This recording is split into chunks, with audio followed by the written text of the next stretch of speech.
부처님이 3대 아승직업이나 무량겁이라 말한 것은 불법을 배우는 사람에게 한 말씀입니다. 불법을 배우는 과정에서 앞으로 나아가는 경우는 적고 물러나는 경우는 많습니다. 그래서 시간이 이토록 길게 미뤄지고 있습니다. 서방에 왕생하면 불태전함으로 범부에서 원기의 성불에 이르기까지 다른 세계와 똑같이 3대 아승직업을 필요로 하지 않습니다. 일반적인 경우 우리는 90% 이상의 시간을 모두 퇴전하는 데 낭비합니다.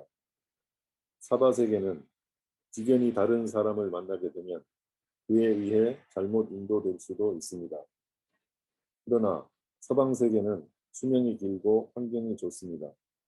서방의 스승은 아미타불이며 오바는 일체의 대보살들입니다. 매일 그들과 함께 지내게 되니 수행함에 있어 후퇴할 기회도 인연도 없습니다.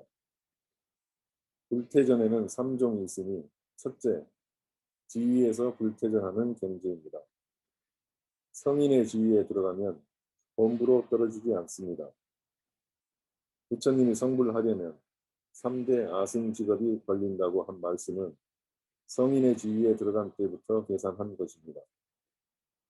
여러분들은 이미 무량무변한 제불 여러 개 공양했고 이미 무량겁을 수행했습니다. 세세생생 수행해 왔지만 지위에서 불퇴전하는 경기를 증득한 적이 한 번도 없었습니다. 지위의 불퇴 경기는 소승은 초과인 수단과이고 대승은 원교의 초심이 보살입니다. 이것은 학교의 1학년과 같습니다. 매일 공부를 하더라도 학교에 아직 입학하지 않았다면 학점이 없기 때문에 졸업을 위한 계산을 할 수 없는 경우와 같습니다.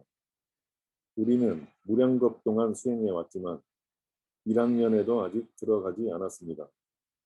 그러나 학적이 없다 하더라도 수행한 선근과 복덕은 분명히 남아 있습니다. 그래서 오늘날 이 법문을 만나고는 어떤 의심도 없이 곧바로 진실하게 믿을 수 있는 것입니다. 이것은 지극히 당연한 일입니다. 이 도리를 분명하게 알았으면 일체를 내려놓고 일심으로 연불을 해서 자기의 과거 공덕을 저버리지 않아야 합니다. 둘째, 보살행에서 불퇴전하는 경지입니다. 견사본래를 끊고 진사본래를 조복한 뒤 중생을 항상 제도하되 다시는 성문이나 영각의 경지로 떨어지지 않습니다. 셋째, 무념에서 불퇴전하는 경지입니다. 무명을 깨뜨려 자기의 불성을 드러내면 어느 순간이든 그 마음이 열애의 깨달음의 바다에 들어가 있는 법신보살이 됩니다. 법신보살은 법신을 일정 부분 증득한 금증불이기도 합니다. 수행의 지위에서 물러나지 않으려면 장교에서는 초과인 수다원에 도달해야 합니다. 소승의 3장은 경률론이니 3장에 정통하여 초과의 지위를 얻고 다시 3대 아승직업을 거치면 성불하게 됩니다. 통교에서는 견도의 지위에 도달해야 하고 별교에서는 초주의 지위에 도달해야 합니다. 별교는 대승이라 소승과는 완전히 다릅니다. 통교는 앞으로 소승과 통하고 뒤로는 대승과 통합니다. 원교에서는 초신위의 보살에 도달해야만 비로소 지위에서 물러나지 않습니다. 원교가 4교 중 가장 수승합니다. 보살행에서 물러나지 않는 경지는 통교에서는 보살의 경지이고 소승에는 해당되는 몫이 없습니다. 별교에서는 십회양보살, 원교에서는 제10신 과유의 보살이어야 비로소 보살행에서 물러나지 않게 됩니다. 무념에서 물러나지 않는 경지는 통교에서는 해당되는 몫이 없습니다. 별교는 초지이고 원교는 초지이어야 무념에서 물러나지 않습니다. 이상은 사바세계에서 불법을 배워 과위를 증득하는 상황입니다. 아미타경 요해에서 오역죄나 10악업을 지은 중생이라도 신념이 성취되면 법을 가진 채 왕생하게 되고 하품 하생으로 태어나더라도 모두 삼종불태의 경지를 증득하게 된다고 했습니다. 오역죄와 시박의 죄업은 대단히 무겁습니다. 그러나 임종할 때 선지식을 만나고 선지식이 그에게 연불할 것을 권할 때 그가 곧바로 그 선지식의 말을 믿고 받아들여 일심으로 10번 이상 연불하게 되면 왕생할 수 있습니다. 또 삼종불태 경지도 증득할 수 있습니다. 이 점이 가장 믿기 어려운 것입니다. 믿지 못할 뿐 아니라 마음으로도 용납하지 못합니다. 이 이치가 너무 심오해 일반 보살은 모두 보지 못하는데 어떻게 문수보살과 보현보살은 믿을 수 있었을까요? 그 이유는 문수보살과 보현보살이 오랜 옛날에 이미 성불하셨고 그 옛 부처님이 다시 와서 보살의 신분으로 모습을 나타내어 중생이 이 법문을 쉽게 이해하고 해탈할 수 있도록 도와주고 계시기 때문입니다. 우리가 악을 지은 것이 적지 않으니 오역죄와 십악업 모두를 합한 것보다 더 많을 것입니다. 오역죄와 십악업을 지은 사람도 이런 이익을 얻을 수 있으니 우리도 틀림없이 이익을 얻을 수 있을 것입니다. 우익대사가 어떤 분인지 우리는 잘 알지 못합니다. 그러나 인광대사가 대세지 보살의 화신이라는 것을 사람들이 다 알고 있습니다. 이것은 영사록에 기록되어 있습니다. 인광대사는 아미타경 요해에 대해 찬탄하길 설사 옛 부처님이 다시 와서 아미타경을 해석하더라도 우익대사의 아미타경 요해를 능가하지 못할 것이다 라고 말씀했습니다. 이것은 대세지 보살의 입에서 나온 말씀입니다. 그러므로 우익대사는 관세음보살의 화신이 아니면 아미타불의 화신일 것입니다. 그러므로 아미타경 요에서 한 말씀은 부처님 말씀과 똑같습니다. 극락세계엔 불태전하는 인연이 5가지 있습니다. 첫째는 부처님이 위신력으로 보호하고 갓비를 내려줍니다. 둘째는 부처님의 광명엔 죄를 없애주는 공덕이 있고 무명을 없애주는 작용이 있습니다. 셋째는 어느 곳이든 법을 설하는 음성이 항상 있어 마음이 바라는 대로 들을 수 있습니다. 즉 법화경을 듣고 싶으면 법화경을 들을 수 있고 화엄경을 듣고 싶으면 화엄경을 들을 수 있습니다. 그리고 물, 새, 나무들이 모두 법을 설할 수 있으니 가장 이상적인 수행 환경입니다. 넷째는 일체 보살을 훌륭한 도반으로 삼을 수 있으니 밖에는 마귀가 없고 안에는 번뇌가 없습니다. 이 한 생 동안 목숨 걸고 열심히 연불해 극락 왕생을 구하며 반드시 가겠다고 결심한다면 당신은 지금 이 순간에 보살이 됩니다. 이것을 곁에 있는 사람은 보지 못하지만 일체의 불보살과 호법천령은 볼 수 있습니다. 또한 작은 보살도 아닙니다. 서방 세계에서는 모두가 보현행을 닦으니 그들이 보현보살과 같아집니다. 다섯째는 수명이 영원해서 부처님 수명과 똑같아집니다. 이상의 여러 가지 인연으로 인해 서방 세계의 사람들이 불퇴전의 경지를 이룹니다. 오직 서방의 극락세계에서만 삼종 불퇴전의 경지가 있습니다. 원교는 초신에서 십신에 이르기까지 그 중간 8계단의 지위를 닦기가 대단히 어렵습니다. 원교의 초신은 초승의 초과인 수다원과 같고 소승의 사과인 아라한은 원교의 7신 지위의 보살과 같습니다. 부처님은 소승의 수다원이 수행해 아라한에 이르려면 천상과 인간 세상을 7번 왕복해야 한다고 말씀하셨습니다. 그런데 천상의 수명은 길기 때문에 아주 오랜 시간이 걸려야 비로소 아라한과를 증득할 수 있습니다. 아라한은 제10신 지위보다 훨씬 못하며 제10신에서 다시 한 등급 더 올라가야 비로소 초주의 지위에 도달합니다. 그러나 서방에 한번 이르기만 하면 삼종 불퇴전의 경지를 원만하게 증득할 수 있습니다. 다른 세계에서는 오직 등각보살만이 이런 자격을 갖고 있습니다. 수준을 아무리 낮추어도 탈지엔 도달해야 비로소 삼종 불퇴전의 경지를 원만하게 증득할 수 있는데 범부가 단박에 제8지 보살의 지위를 증득하는 일이 어떻게 있을 수 있겠습니까? 이것은 부처님이 말씀하신 것이니 분명한 사실입니다. 이 입장에서 본다면 지금 바깥 세상 일은 전혀 중요하지 않습니다. 마음과 뜻을 다해 오직 이 하나의 일을 실천해야 합니다. 오직 믿음과 서원과 연불 수행에 의지해 아미타불의 명호를 부르기만 하면 부처의 과일을 원만하게 증득할 수 있는 것입니다. 따라서 이 법문을 일체 중생에게 소개하는 공덕이 대단히 큽니다. 4. 연불 방편의 공력과 작용. 부처님이 이 세상에 출현하신 것은 오직 하나의 목표가 있었기 때문입니다. 그것은 중생이 생사라는 심각한 일을 해결하도록 돕는 것입니다. 옛 사람들도 윤회하는 현상은 알아냈지만 윤회가 어떻게 일어나고 또 어떻게 윤회를 초월할 수 있는지는 분명하게 알지 못했습니다.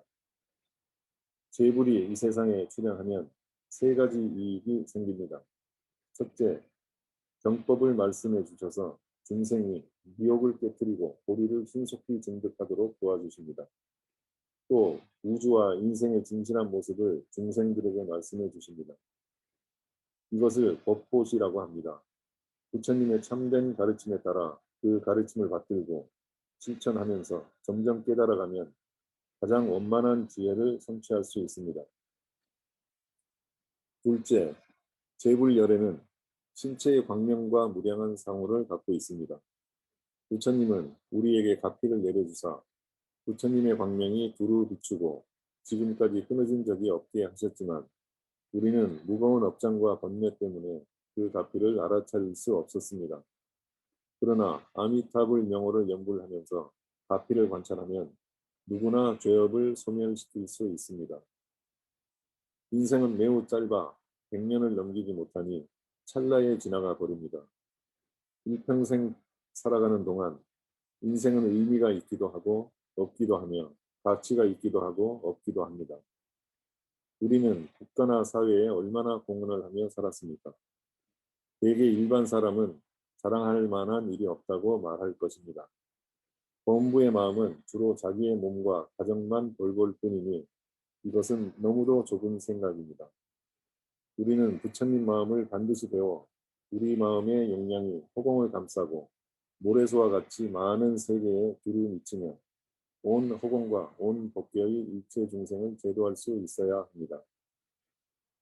오늘날 우리가 성불하지 못하는 이유는 마음의 용량이 너무 작아 단 두 사람뿐일 때도 서로를 용납하지 못하기 때문입니다.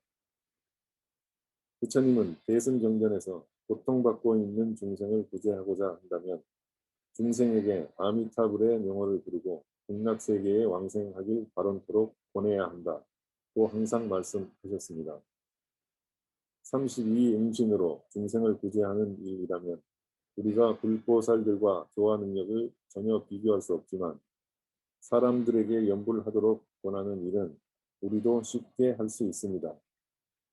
우리가 보지 못하고 느끼지 못하는 사이에 불보살은 우리에게 언제나 가피를 주시니 우리는 이것을 받아들이기만 하면 됩니다. 이것은 마치 어린아이가 엄마를 그리워하는 것과 같아서 반드시 가능이 있습니다. 아미타불을 기억하면서 명호를 부르면 틀림없이 아미타불을 볼 수 있습니다. 셋째, 부처님은 왕인 아버지에게 연불삼매를 수행하도록 보냈습니다. 사람은 누구라도 부모를 사랑하고 부모가 고통에서 벗어나 즐거움 얻기를 바랍니다. 그러므로 가장 수승한 법문은 부모에게 연불해서 서방의 왕생토록 권하는 일입니다. 반불삼매경에서 부처님은 부왕에게 일체 중생이 생사윤회하는 중에 연불을 하는 마음을 꽉 잡고 붙이지 않으면 아미타불 앞에 반드시 태어나게 됩니다. 일단 왕생하면 온갖 악을 변화시켜 대자비를 이룰 수 있습니다. 라고 말씀하셨습니다. 세존이 크게 자비하고 지극히 효성스러웠기 때문에 부왕에게 오직 연불할 것을 권하셨습니다. 비록 법문이 평등해 높고 낮음이 없지만 어떤 법문은 배우기가 상당히 어렵고 혹은 범부가 배우기에 적합하지 않은 것도 있습니다. 그러므로 일심으로 연불만 할 뿐 세상 일에 마음을 두지 말아야 합니다. 연불은 간단하고 쉬우며 모든 경기에 가장 잘 맞습니다. 연불에는 네 종류의 방법이 있습니다. 첫째, 부처님의 명호를 부르는 지명연불입니다. 이 방법은 편리하고 곧바로 가는 지름길이므로 성취가 매우 빠릅니다. 선도대사는 정토종의 2대 조사입니다. 그는 곧바로 가는 지름길 수행만이 있을 뿐이니 오직 아미탑을 명호만을 부르는 것이다 라고 말씀했습니다. 선도대사는 아미타불의 화신이었고 이외에 영명연수대사와 국청사의 풍간 화상 등도 아미타불의 화신이었습니다. 불보살의 화신이 매우 많겠지만 이 몇 분만이 신분을 드러내셨고 그래서 우리가 알 수 있는 것입니다. 아마 신분을 드러내지 않은 화신들도 많겠지만 알아볼 방법이 없습니다. 둘째, 관상연불입니다. 이것은 우리의 뇌리 속에 불상의 모습을 또렷하게 분명하게 새겨놓는 것입니다. 다시 말하면 제80의 밭에다 각인해 놓는 것입니다. 그러나 이 방법은 법당을 떠나게 되면 중간에 끊어질 수 있으니 아미타불 명호를 부르며 연불하는 지명연불에 비해 불편합니다. 셋째, 관상연불입니다. 관무량수경에서는 내 마음의 눈으로 저 열애를 생각한다고 말씀했습니다. 또한 부처님은 일체 법이 다 마음으로부터 생겨난다고 말씀하셨습니다. 그러므로 경전에서 말씀해준 방법, 이론 경계에 따라 관상을 하면 잘못이 있을 수 없습니다. 그렇지 않으면 망상을 하게 됩니다. 예를 들면 지는 해를 관찰하는 관법을 행할 때 눈을 뜨든 감든 해가 언제나 눈앞에 있게 하는 것과 같습니다. 그 다음 땅이 평탄하고 투명하다고 관찰하는 관법입니다. 관찰하는 힘을 성취하고 나면 우리의 땅이 마치 유리와 같아져서 세상 사람이 보는 것과 다르게 됩니다. 예토가 완전히 정토로 변하게 됩니다. 그러나 관상의 경계는 미세한데 우리의 마음이 거칠어서 관상연불을 해도 성취하기 어려우니 이 방법도 지명연불만 못합니다. 넷째, 실상연불입니다. 상대적인 현상은 모두 허망한 것이니 생멸, 유무, 능소, 언설, 명자, 수면 등의 모습을 모두 떠나서 오직 자성이 본래 갖추고 있는 천진한 부처님만을 생각해야 합니다. 이것이 법신보살의 경계입니다. 우리는 허망한 마음을 가지고 있어 그 마음이 순간순간 생겼다 소멸하며 그 사이에 옳다 그르다 남이다 나다 라는 생각을 떠나지 못합니다.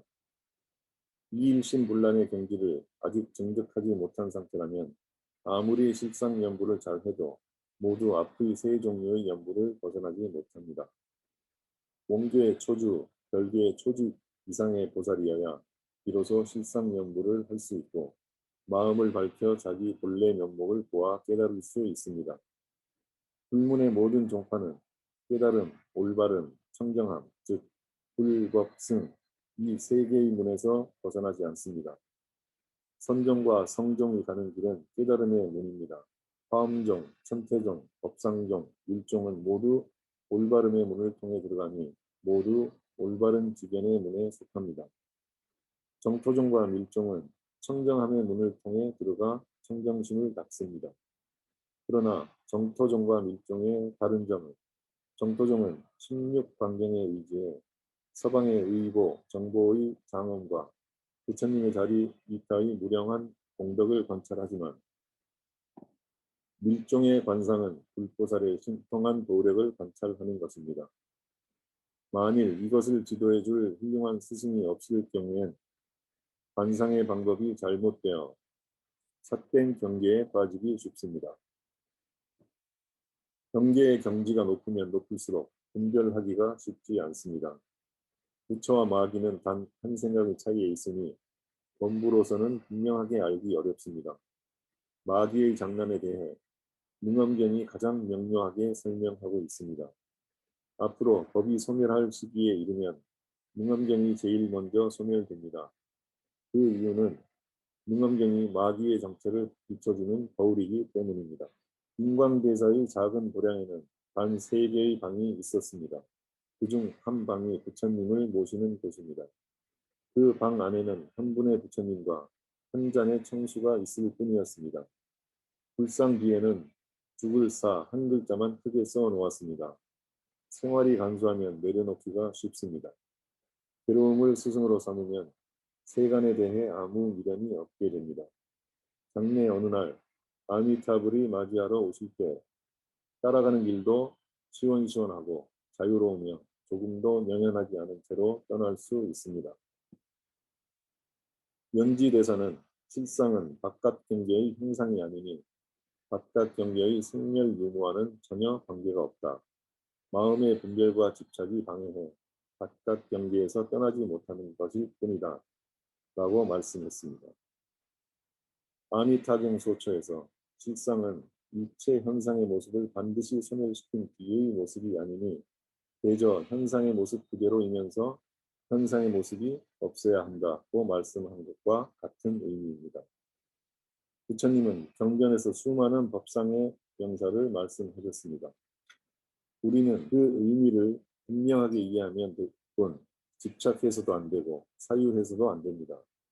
자기가 어느 정도 깨달았고 어느 정도 수준에 와 있는지 따져보아도 안 됩니다. 또한 부처님의 법어에도 물들지 않아야 합니다. 세간의 법에 물들지 않았다 하더라도 불법에 물들게 되면 마찬가지로 마음이 청정하지 못하게 되기 때문입니다.